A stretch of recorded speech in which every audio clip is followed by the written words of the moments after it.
Welcome to the Temple of Flame.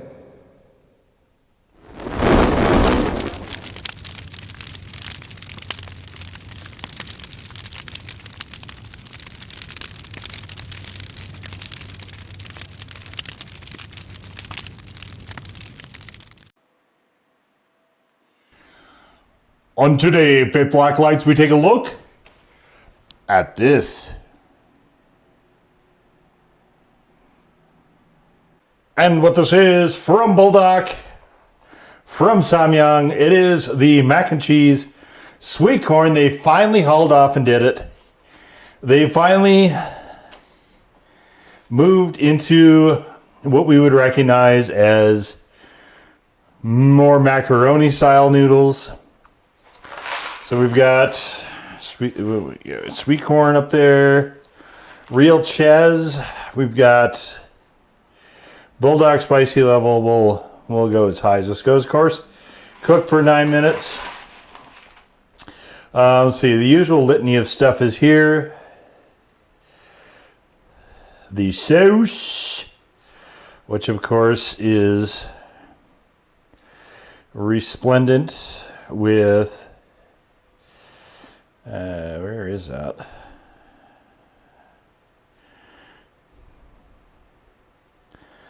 We got natural flavors. This is probably where the extract is living. It might be in powder, actually.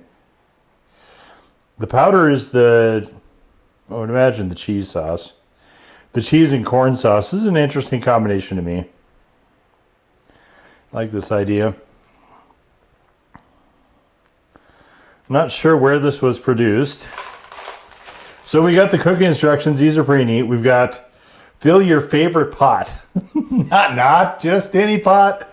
It's got to be your favorite pot. I'm going to go with just any pot. But with 4 cups of water, bring to a boil. When the water boils, throw the macaroni in for 8 or 9 minutes.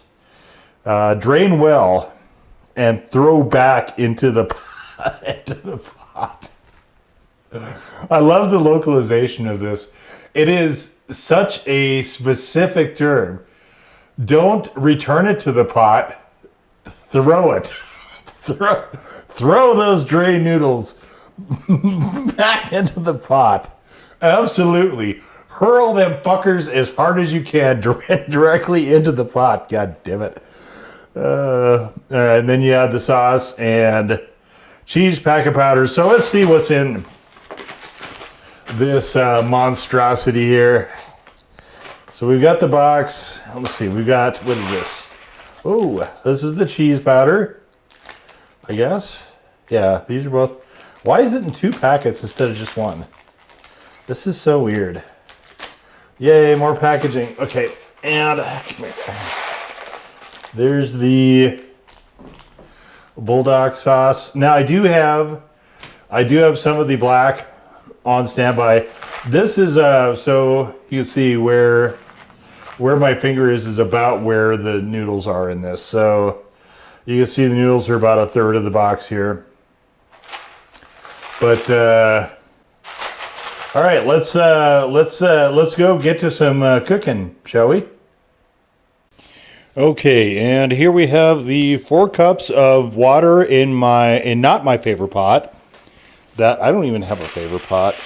Boiling. This is the tiny amount of noodles that are in the box. Go box. All right, so we're going to cut down the heat and we're going to let it slow boil for about 8 minutes. I'm going to turn on the timer right now. Okay, there's 8 minutes go, and do not boil over, you bastard. Okay, we're going to stir it a little bit while the temperature goes down. You don't need a fast rolling boil for this. And so this should be fine. Okay, so we're going to go for 8 minutes. And then we will... I'm going to come back. I'm not going to show you draining. I will come back after the draining. And I will show you mixing it together. Just how much the quantity is. We'll do that over here, back on the stove. So that'll be where we are next. So I'll see you in 8 minutes. Okay, so there we are. It is drained. I didn't even take it out of the pan to drain it. Of course, I drained it in the pan. So I didn't. I couldn't do the actual extra step of throwing it in the pan. Sadly. Nothing I love more than throwing cooked noodles around. This is the 8 minutes, of course. There's that. And we'll throw in this, the Buldak sauce here. My stupid fat ass hand right in front of the camera. That's always good. You wanted to see that, right? My pasty, slightly sweaty hand. Okay.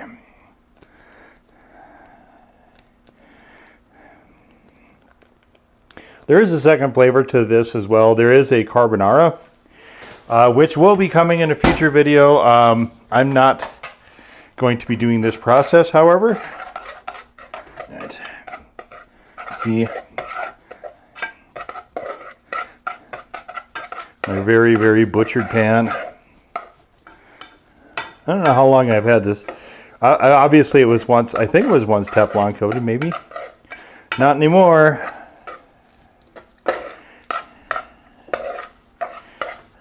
I'd like a new set of stainless pans at some point. Whether I actually get to that, I don't know, but I saw on YouTube this British lady saying, go to secondhand shops. You might have to recover them with a little bit of scrubbing, but you know, you can get some nice stainless steel pots potentially. So, you know, I might do that at some point, maybe. But for now, this is what we got. So let's go back to the table. All right. So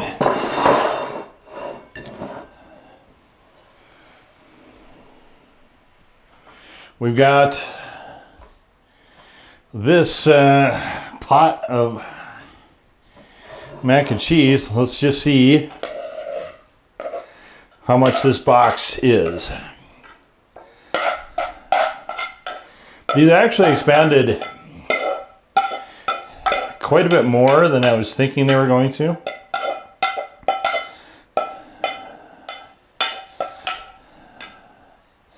But this is, you can see, let's not do that. You can see this is it. This is the entirety of what is in this box. I remember back when boxed macaroni and cheese, like Kraft and stuff, first came out, you could potentially feed a family with, I mean, it'd be a side, obviously, but you could, like, you would get quite a bit more. This is very much, I think, you know, a one-person thing. And, you know, it's 2.5 servings. So 2.5 servings is going to get you 600 calories, this entire box. So, I mean, it's a tad light. A tad light for that. This was, I want to say, $2.50. I should mention also, before I get too much further into this, this is a Walmart exclusive. You can't get it anywhere else unless, you know, people are like buying it and then reselling it. But it seems to be very readily available in Walmarts. If you don't want to cook on the stove like I just did, you can buy microwave cups as well. Those are also available. I chose to go with these just because it didn't make sense to me to do a bunch of microwave cups. I wasn't sure how much I was going to like it.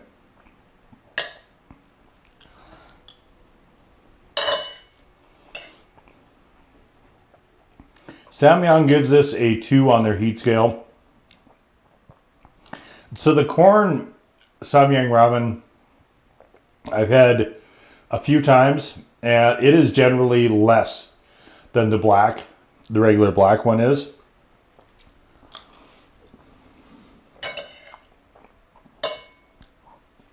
This one seems to be a little slightly more than that, or maybe it's just reading that way. I'm not sure where I'm gonna give this. The corn is good. The corn flavor is good. I don't like these noodles. They're a tad gummy. They're a tad pasty.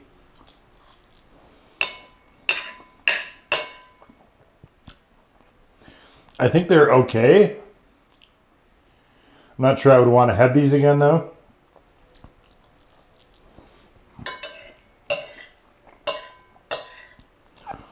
I think this is a fun idea to try to make a more American mac and cheese.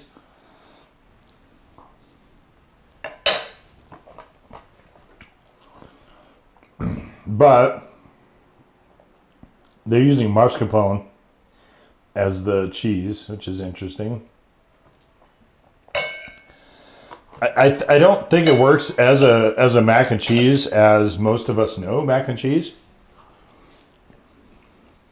I think it is fine from a taste perspective. Like I quite like this.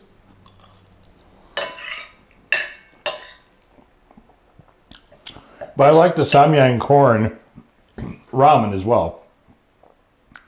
Now the big question is, which would I rather have? The ramen or this? And definitely the ramen.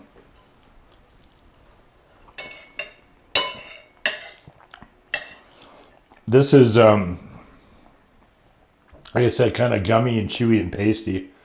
I'm not a big fan of how this is working.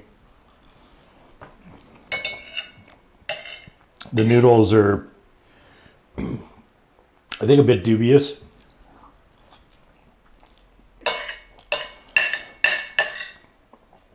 I like the concept. I think I would rather just take, the black Samyang sauce and just put it in macaroni and cheese. I think that would work better, I think. Am I going to try that? Probably not, but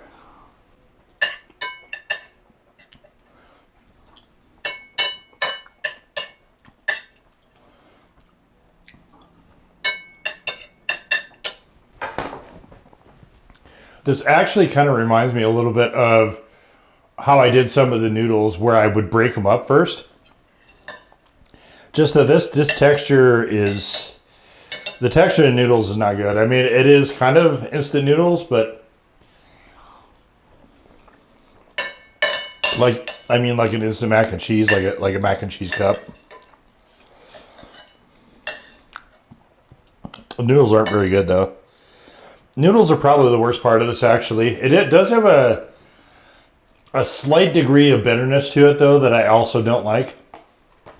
So, I think it works better with the ramen.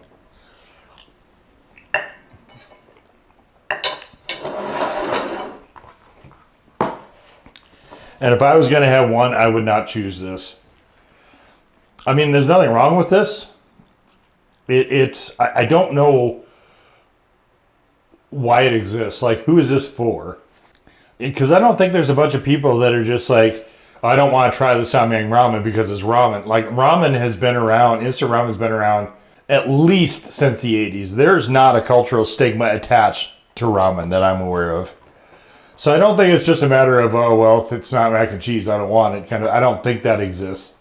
I mean, it might. I would be surprised to hear of it. Certainly, I'm not familiar if it is. Where I think this kind of goes off the rails is, like, in that context, it doesn't work with the very short, sort of thickish, I guess, kind of noodles. It doesn't work very well for the macaroni noodle from perspective. I did not enjoy the texture of that, like, at all. And I don't suspect that they changed this from the ramen formulation. I don't think that there's any new flavors there. But I will say that the bitterness of the extract reads a lot more. It's way more forward in this. I don't understand also why there's 2 packs of the powder instead of one big one. Like, what? Why are we doing that? I just... To me, this is like a product where Walmart said, hey, we'd really like to have an exclusive. And they went, sure, here, have this. And where I think this would work better is if you took this entire box, and I mean, I do think there's some flavor to offer here, but take this entire box and mix it with a box of like Kraft or some other, you know, commercial box macaroni and cheese. I think that would be actually really good. The one thing that this fails as a mac and cheese, because most of the mac and cheese we know at least attempt to be creamy. Not the case with this. This didn't really make that attempt at all. And so having that, I think really, and maybe the cups are a little bit different. A lot of times companies will add like whey protein and stuff in it to try to simulate creaminess. With this one, you're draining all the water and you're not adding other stuff to it. And there's no, I mean, there are creams and milk creams here in the ingredients, but you know, maybe the better thing to do might be to actually not drain it well. Like the instructions, if you follow, I followed the instructions pretty exactly. I think maybe you want to retain a little bit of that pasta water. Keep a little bit of that in the pot. I think it's going to come off quite a bit better. I know that they're thinking, well, you're adding a liquid to it, sort of liquidy thing to it with the Buldak seasoning stuff. It's not enough. It just doesn't retain enough. So I'm going to try that when I do the carbonara one. Look for that video. It won't be. This one will be posted first, but keep an eye out for that one. It should be shortly after this one. When I do that one, I'm going to try to retain a little bit in there and see if that fixes things. Because I think that is one of the major issues with this. If you call something mac and cheese, there are certain expectations. And as a mac and cheese, this failed pretty hard. It did taste good. Like, I do like the sweet corn. I like the Buldak. So from a flavor perspective, it's fine. As for mac and cheese, not so much. The ramen, I think, is the better way to go. As far as all this sort of flavoring goes. But it was kind of fun to try. Hopefully, like carbonara, I'm a lot less excited about. I was really excited about this. I like the idea of the sweet corn and stuff. I think that's a really cool idea. Execution, like I said, is kind of slop. So if you do decide to get this yourself and make it, I would say don't drain it well. Leave a little bit of that starchy pasta water in there to give you a little bit of a creamy base when you add in the dry powder and the other one, and it should come off at least a little bit saucier, a little bit better than what I had. But I appreciate the try. Like it was a fun experiment, I guess, and perhaps they'll refine it and fix it for future editions of this. I don't know how long this is meant to last on store shelves, but definitely, it is a step away. It's a very different departure from most of the mac and cheese that we know, to be sure. But we'll just leave it right there. That was the Samyang Buldak, what are we calling this? Mac and cheese sweet corn. Now go forward in peace to serve the flame.